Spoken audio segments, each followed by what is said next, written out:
প্ৰিয় দৰ্শকসকল, আপোনালোক সকলোকে অনলাইন স্কুল অসম ইউটিউব চেনেললৈ স্বাগতম জনাইছোঁ। আপোনালোকে যদি এই চেনেলটো আজি প্ৰথমবাৰৰ বাবে চাইছে, অনুগ্ৰহ কৰি চেনেলটো ছাবস্ক্ৰাইব কৰিব আৰু কাষতে থকা বেল আইকন টিপি অল নটিফিকেশ্যন কৰি ল'ব আৰু ভিডিঅ'টো লাইক আৰু শ্বেয়াৰ কৰিবলৈ নাপাহৰিব। নমস্কাৰ, অনলাইন স্কুল আছামলৈ স্বাগতম জনালোঁ। মেথছৰ যিটো পাৰ্ট হ'ব সেইটো আমি চিৰিজ ষ্টাৰ্ট কৰিম।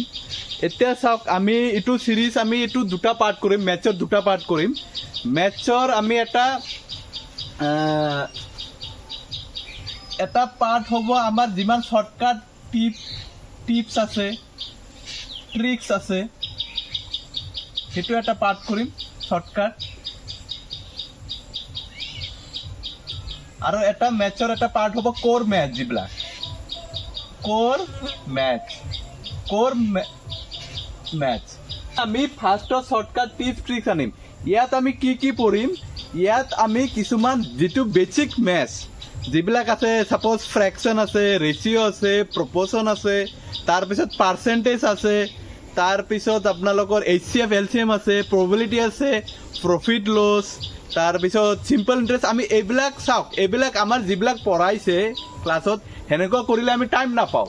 আমাক কি লাগিব? আমাৰ শ্বৰ্টকাট বহুত টেকনিক্স লাগিব। আমি এইটো চিৰিজত কি পঢ়াম, গোটেইখিনি এটা আমি পাৰ্ট কৰিম। এটা মানে চিৰিজ, চাপ'জ ৰেচিঅ'ৰ এটা পাৰ্ট কৰিম, ফ্ৰেকশ্যনত এটা পাৰ্ট কৰিম। আমি কেইটামান প্ৰশ্ন ল'ম আৰু সেইবিলাকৰ প্ৰশ্নৰ ওপৰত আমি শ্বৰ্টকাট মানে টেকনিকটো আপোনালোকক কৈ দিম। আৰু নেক্সট আমি কি কৰিম? নেক্সট চিৰিজ আমি কি ষ্টাৰ্ট কৰিম? মেথছৰ কোৰ মেথছ, মানে ক্লাছ 9-10ৰ যিবিলাক ক্লাছ 8, 9, 10, ইয়াত গ্ৰেড 3ও আছে, গ্ৰেড 4ও আছে। চ' সেইকাৰণে আমি যিবিলাক মেথছ ক্লাছ 8, 9, 10 সেৱা বৰ্ডৰ আণ্ডাৰত আহিছে, আমি সেইবিলাক এটা চেপ্টাৰ পঢ়াম বা আমি কুৱেশ্যন কেইটা চল্ভ কৰিম, কনচেপ্ট বেছ কুৱেশ্যন আমি চল্ভ কৰিম। আমি ফাৰ্ষ্ট ষ্টাৰ্ট কৰিম ফ্ৰেকশ্যন, ঠিক আছে। আমি ইয়াত কি কৰিম? অলপ কনচেপ্ট দিম, ফ্ৰেকশ্যন মানে কি আপোনালোকে জানে, আৰু তাৰপিছত আমি কেইটামান প্ৰশ্ন কৰিম যিবিলাক এক্সামত আহে, কম্পিটিটিভ এক্সামত আহে। চ' আমি জানো ফ্ৰেকশ্যন বহুত ইজি হয়, কিন্তু মেক্সিমাম ষ্টুডেণ্টে কি কৰে? কেলকুলেশ্যন কৰোঁতে ভুল কৰে, যিবিলাক প্ৰশ্ন আহে কেলকুলেশ্যন। চ' আমি জানো ফ্ৰেকশ্যনটো কেনেকৈ আমি লিখিব পাৰোঁ? A/B। ফ্ৰেকশ্যনটো যিকোনো নাম্বাৰ এইটো ফৰ্মত থাকিলে A/B, বা আমি কি ফৰ এক্সাম্পল কি 2/3, এইটো কি হয়? ফ্ৰেকশ্যন হয়, ঠিক আছে। ওপৰতটো কি বুলি কয়? নিউমেৰেটাৰ, তলতটো ডিনমিনেটাৰ বুলি কয়। ওপৰতটো নিউমেৰেটাৰ আৰু ডিনমিনেটাৰ, ওপৰতটো লব আৰু তলতটো অৰ বুলি কয়, ঠিক আছে। আমি তেনেহ'লে মানে ইম্পৰ্টেণ্ট যিবিলাক প্ৰশ্ন আহে এক্সামত, সেইবিলাক আমি প্ৰশ্ন চল্ভ কৰোঁ। তাৰপিছত এই চল্ভ কৰাৰ টাইমত মই শ্বৰ্টকাট টেকনিক্সটো আপোনালোকক কৈ দিম। আমাৰ এইটো ফাৰ্ষ্ট প্ৰশ্ন যে এইটো নাম্বাৰ 0.3523 বাৰ এইটো ফ্ৰেকশ্যনলৈ আমি কনভাৰ্ট কৰিব লাগে। এতিয়া জানে এইটো মিনিংটো কি হ'ল? মানে আপোনাৰ এক্সামত ইমান সহজ প্ৰশ্ন নাহিব, এইবিলাক এনেকুৱা ধৰণৰ প্ৰশ্নটো আহিব। এইটো মিনিংটো কি হ'ল? 2-3 মানে কি? আমি যেতিয়া মানে চাওক, এটা ফ্ৰেকশ্যন, এটা বস্তু আমি 0.3, চাপ'জ এটা এক্সাম্পল ওপৰত বাৰ দিওঁ। বাৰ মানে কি? ওপৰত যে আমি দাগ দিলে, বাৰ মানে কি? এই বস্তুটো বাৰে বাৰে ৰিপিট হৈ আছে। এইটো আমি যদি এনেকুৱা কৰি লিখো, এনেকুৱা লিখিব পাৰোঁ, 3 যাই থাকিব। এইটো মানে কি? এইটো মানে বাৰে বাৰে ৰিপিট হৈ আছে, তেনে আমি এই বস্তুটো কি বনাব লাগে? ফ্ৰেকশ্যনত বনাব লাগে। কেনেকৈ? এইটো ফৰ্মেটত বনাব লাগে, A/B বা 1/10 এনেকুৱা ফৰ্মেটত বনাব লাগে। এইটো আমি কেনেকৈ বনাম? এইটো আপোনালোকে যদি এনে নৰ্মেল মেথছত কৰিব যায় বহুত টাইম লাগিব। এইটো এটা শ্বৰ্টকাট টেকনিক আছে, শ্বৰ্টকাট টেকনিকটো মই কৈ দিওঁ, ঠিক আছে। এইটো কেনেকৈ হ'ব? ফাৰ্ষ্টত তলৰখিনি আপুনি কৰি ল'ব। তলৰখিনি মানে কি হয়? 12ৰ তলত কিমান সংখ্যা আছে সেইটো চাই ল'ব। কেইটা সংখ্যা আছে 12ৰ তলত? 2টা আছে। তেনে দুটা সংখ্যাৰ জেগাত 2 9 লিখিব। 9 সংখ্যা কেইটা আছে? 2টা, 9। আৰু 12 আৰু কিমান সংখ্যাৰ ওপৰত বাদ নাই? কেইটা সংখ্যাৰ ওপৰত বাদ নাই? 2টা। তেনে সেইটোৰ জেগাত কি লিখিব? 0। চিম্পল। এইটো বাৰ থকা সংখ্যা কিমান? সেইকেইটা 9 লিখিব, 9 লিখিব। আৰু বাৰ নথকা, বাৰ মানে এই দাগৰ তলত কিমান সংখ্যা নাই? সেইটো 0 লিখিব। চিম্পল কথা। ওপৰত যেতিয়া কি হ'ব? চাওক, ওপৰৰ ফাৰ্ষ্টত আমি যিমান নাম্বাৰ আছে গোটেইখিনি পইণ্টৰ পিছত যিমান নাম্বাৰ আছে দশমিকৰ পিছত কি যিমান নাম্বাৰ আছে সেইখিনি লিখিব 3523 লিখিলে বিয়োগ মাইনাছ 12ৰ তলত কিমান সংখ্যা নাই বা 12 নথকা কিমান সংখ্যা কি সংখ্যা 12 নথকা 35 টো বিয়োগ কৰিব বিয়োগ কৰিলে যেটো আহে কি আহিব 3488 ডিভাইডেড বাই 9900 এইখিনি কাটাকাটি কৰিব যেটো এনসাৰ আহে হেতু হ'ব ৰাইট এনসাৰ এতিয়া চাওক এটো আপোনালোকে কেনেকৈ কৰিব চাওক আপোনালোকে যদি এনেকৈ কাটাকাটি কৰিব যে বহুত টাইম লাগিব শৰ্টকাট টেকনিকটো কি হয় এটো কি কৰিব দুটা শূন্য শূন্য আছে নহয় 3488 ডিভাইডেড বাই 99 ইনটু 100 এই দুটা যদি কাটাকাটি না যায় তেনেহলে ডাইৰেক্ট হৰণ কৰিব হৰণ কৰিলে কিমান আহিব 35.23 বাই 100 আহিব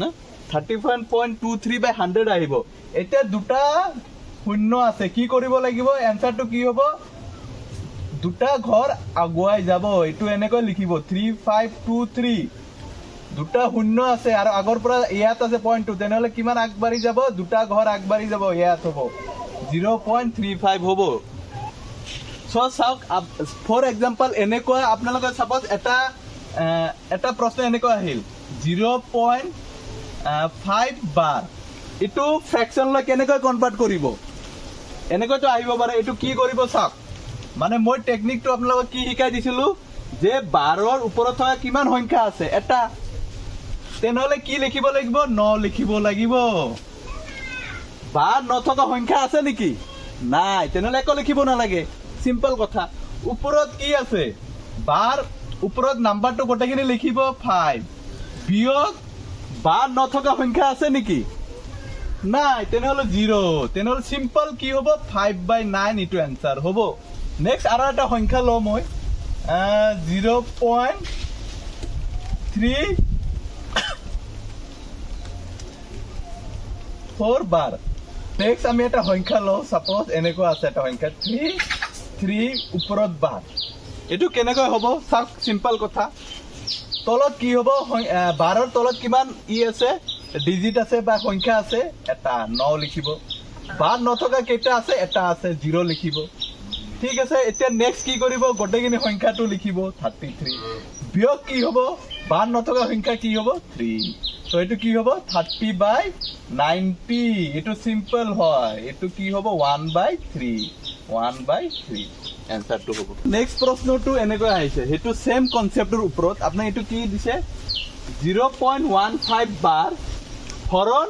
0.45 বাৰ সো এটো কেনেকৈ কৰিব ফাৰ্স্ট আপোনালোকে এটো ফ্ৰেকশন লৈ কনভাৰ্ট কৰিব লাগিব হয় না নাই ফাৰ্স্ট ফ্ৰেকশন লৈ কেনেকৈ কনভাৰ্ট কৰিব লাগিব আগৰ কোৱেশ্চনত অলৰেডি আমি কৈ দিছো কি হ'ব 12ৰ তলত কিমান সংখ্যা আছে দুটা সো কি হ'ব 9 12ৰ ওপৰত এতিয়া গোটেইখিনি সংখ্যাটো লিখিব লাগিব বিয়োগ কি হ'ব 12ৰ তলত 12 নথকা সংখ্যা নাই তেনো 0 হ'ব তেনেহলে সিম্পল কথা 15/99 হ'ব হৰণ সিমিলাৰলি এটো কি হ'ব 99 হ'ব কিহৰ কাৰণে দুটা নাম্বাৰৰ তলত 12 আছে ওপৰত কি হ'ব 45 হ'ব এতিয়া আপোনালোকে এটো সলভ কৰিব এটো কেনেকৈ সলভ কৰিব 15/99 হৰণ আছে পূৰণ কৰিলে কি হ'ব উল্টা হৈ যাব ঠিক আছে এটো কাটাকাটি কৰিলে এটো কিমান হ'ব 3 তেনেহলে এনসাৰটো কি হ'ব 1/3 তে নেক্সট প্ৰশ্নটো চাও পইণ্টৰ প্ৰশ্ন এটো ফ্ৰেকশনত হ'ব এতিয়া আপোনালোকে এবিলাক কেনেকৈ কৰিব এবেলে ফ্ৰেকশন লৈ কনভাৰ্ট নকৰিব এটো ইজি এটা টেকনিক আছে ইজি টেকনিক মানে কি চাওক 5.55 5.5 plus 5 এতিয়া চাওক ফাৰ্স্ট আপোনালোকে কি কৰিব লাগিব পইণ্টৰ পিছত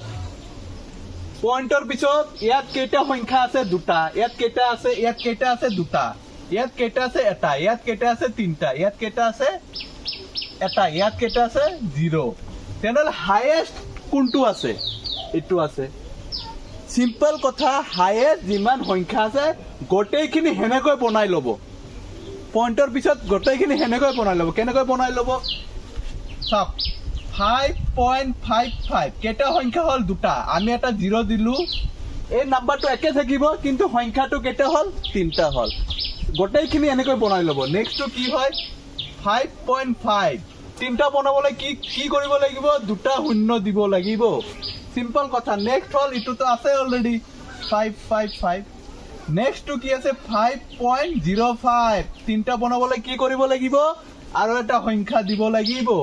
নেক্সট আছে 5, তেনে 5ৰ পিছত কেইটা, তিনিটা বনাবলৈ কেইটা 0 দিব লাগিব, কেইটা শূন্য দিব লাগিব, তিনিটা।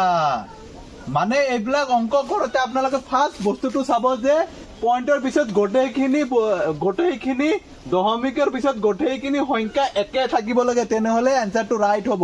আপোনালোকে এনেকৈ যদি কৰে 55, 5.5, 5.555 এনেকৈ ভুল হ'ব পাৰে। আপোনালোকে যদি কৰে এনেকৈ ভুল হ'ব পাৰে, সেইকাৰণে এনেকৈ কনভাৰ্ট কৰি ল'ব। এইটো কি হ'ব, 5 হ'ব, 5 কেইটা আছে 15, এটা কেইটা আছে 15 আৰু এটা 16, এটা থাকিল, কেইটা আছে 1 2 3 4 5 25 26, 26.655। এইটো কোনটো এনচাৰ হ'ব সেইটো দি দিব। নেক্সট চাওক, এইটো প্ৰশ্ন বহুত আহে, তো এইবিলাক অংক বহুত ইম্পৰ্টেণ্ট হয়। এতিয়া চাওক, এইবিলাক অংক কৰোঁতে ফাৰ্ষ্টত আপোনালোকে কি চাব লাগে, চাওক দশমিকৰ পিছত ইয়াত কেইটা সংখ্যা আছে, ইয়াত এটা সংখ্যাও নাই 0, ইয়াত কেইটা সংখ্যা আছে, এটা, ইয়াত কেইটা আছে 2টা, ইয়াত কেইটা আছে 3টা। চ' আপোনালোকে কি আছে ইয়াত চিম্বলটো পূৰণ আছে, পূৰণ কৰিলে গোটেইখিনি দশমিকৰ পিছত কিমান সংখ্যা আহিব লাগিব, সেইটো কৰিবলৈ আপুনি কি কৰিব লাগিব, দশমিকৰ পিছত কিমান সংখ্যা আছে গোটেইখিনি যোগ কৰিব, তেনেহ'লে কেইটা সংখ্যা হ'ব লাগে দশমিকৰ পিছত, উত্তৰটো 6টা হ'ব লাগে, চিম্পল কথা।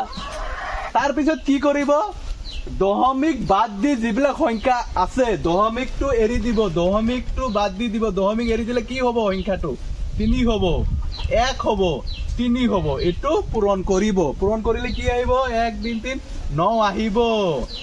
কিন্তু উত্তৰটো এইটো নহয়, উত্তৰটো কি হ'ব যে দশমিকৰ পিছত 6টা সংখ্যা হ'ব লাগে, কিন্তু কেইটা আছে, দশমিক আমি দিয়াই নাই, এটাও নাই, সেইকাৰণে আমি কেনেকৈ কৰিম, এটা সংখ্যা গ'ল দশমিকৰ পিছত, দশমিকটো ইয়াত দিলোঁ, চাপ'জ ইয়াত দিলোঁ দশমিকটো, এটা সংখ্যা গ'ল, 2টা গ'ল, 3টা গ'ল, 4টা গ'ল, 3টা গ'ল, 4টা গ'ল, 5টা গ'ল, তেনেহ'লে 1 2 3 4 5 6, 6টা আছে না নাই, এইটো এনচাৰটো এইটো হ'ব।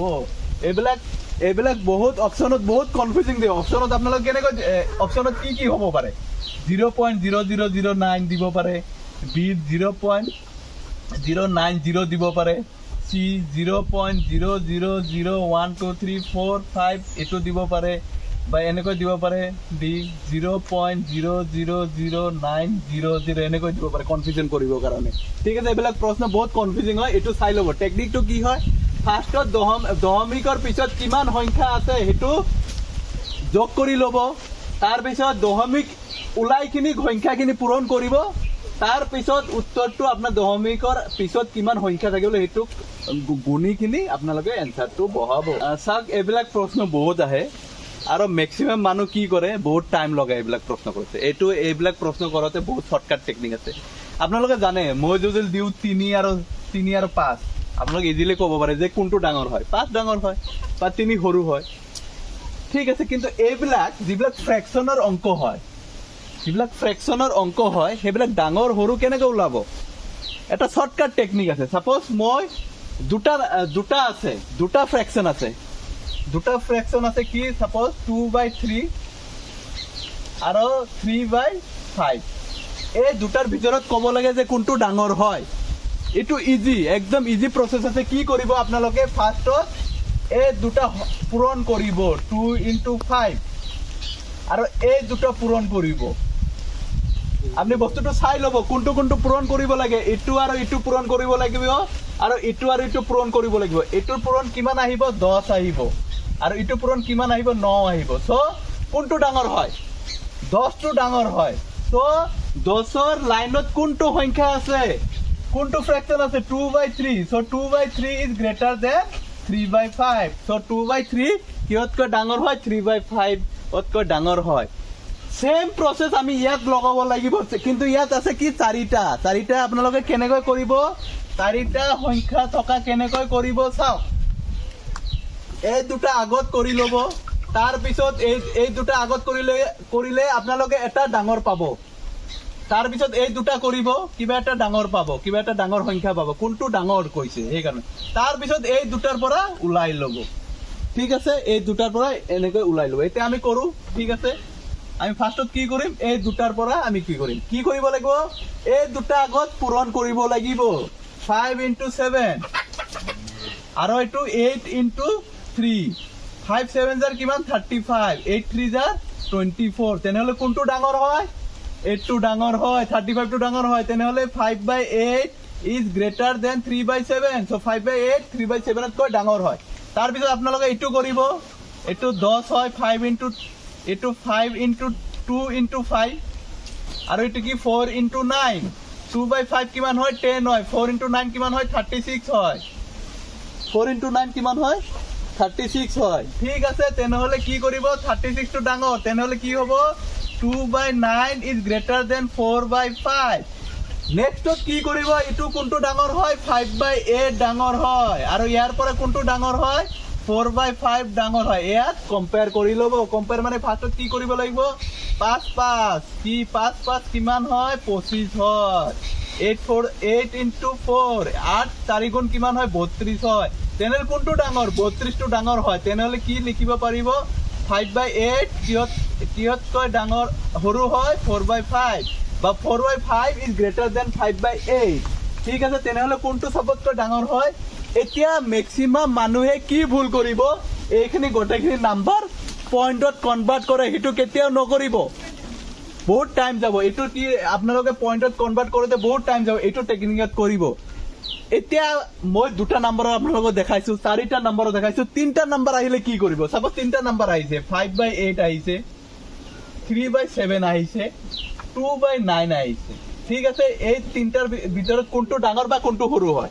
কি কৰিব, ফাৰ্ষ্টত এই দুটা কৰি ল'ব, কোনটো ডাঙৰ ওলাইছে তাৰপিছত এই দুটাৰ লগত কৰিব, এনচাৰটো ওলাই যাব। ঠিক আছে, চ' আপোনাৰ নেক্সট প্ৰশ্নটো কি আহিছে, এইটো ফ্ৰেকশ্যনত দিছে। চ' ক'ব লাগে যে ঊৰ্ধ্বক্ৰমত সজাব দিছে, বা ঊৰ্ধ্বক্ৰমত ইনক্ৰিজিং অৰ্ডাৰত আমি লিখিব লাগে। ঠিক আছে, এতিয়া চাওক, আপোনালোকে এইটো কি কৰিব পাৰে, আগৰ যিটো চাম কৰিছোঁ সেইটো টেকনিকত কৰিব পাৰে, কিন্তু সেইটো টেকনিকতকৈ আৰু এটা সহজ টেকনিক আছে, কিন্তু এইটো এপ্লাই হ'ব অকল কিছুমান পৰিস্থিতিত। এতিয়া বস্তুটো আপোনালোকে চাব যে কি আছে ফ্ৰেকশ্যনত। ফ্ৰেকশ্যনটো চাওক, 7 আৰু 6, 9 আৰু 8, 8 আৰু 7, 10 আৰু 9। এইটো কি আছে যে ডিনমিনেটৰতকৈ নিউমিনেটৰ এক সংখ্যা কম আছে। ইয়াত 7 - 6 কৰিলে কিমান হ'ব 1 হ'ব, 9 - 8 কৰিলে কিমান হ'ব 1 হ'ব, 8 - 6 মানে কি ওপৰৰ পৰা তলতো এক ডাঙৰ আছে, এটা ডিজিট ডাঙৰ আছে। চ' এনেকুৱা হ'লে কি কৰিব লাগে, চিম্পল কথা, এনেকুৱা যদি আমাৰ কি ডিনমিনেটাৰ মাইনাছ নিউমিনেটাৰ যদি ছেম হয়, গোটেইখিনি সংখ্যাৰ কাৰণে যদি ছেম হয়, তেনে চিম্পল কথা হা, ওপৰৰ যোনবিলাক নিউমিনেটাৰটো যোনটো ডাঙৰ হয় সেইটো চবতকৈ ডাঙৰ হ'ব, আৰু যোনটো সৰু হয় সেইটো চবতকৈ সৰু হ'ব। তেনেহ'লে চবতকৈ ডাঙৰ কোনটো, 6 8 7 9 কোনটো চবতকৈ ডাঙৰ, 9টো ডাঙৰ হয়। তো 9টো চবতকৈ ডাঙৰ হ'ব। তাৰপিছত কোনটো হ'ব 8/9, তাৰপিছত কোনটো হ'ব 7/8, তাৰপিছত কোনটো হ'ব 6/7। এইবিলাক অংক আপোনালোকে চাই ডাইৰেক্ট পইণ্টত কনভাৰ্ট নকৰিব বা দশমিকত কনভাৰ্ট নকৰিব, বহুত টাইম লাগিব। এইটোত এনেকৈ এতিয়া আপুনি ঊৰ্ধ্বক্ৰমত লিখিব লাগিলে কেনেকৈ লিখিব লাগিব, ফাৰ্ষ্টত সৰুটো লিখিব লাগিব 6/7, তাৰপিছত কি লিখিব লাগিব 7/8, তাৰপিছত কি লিখিব লাগিব 8/9, তাৰপিছত কি লিখিব লাগিব 9/10। অপশ্যনত চাব এই বস্তুটো কোন কেনেকৈ মানে ইহঁত আছে, অপশ্যনটো বহুত কনফিউজিং দিব, কিন্তু এই বস্তুটো আপোনালোকে এনেকৈ লিখিব। ঠিক আছে, এই বস্তুটো এনেকৈ হ'ব।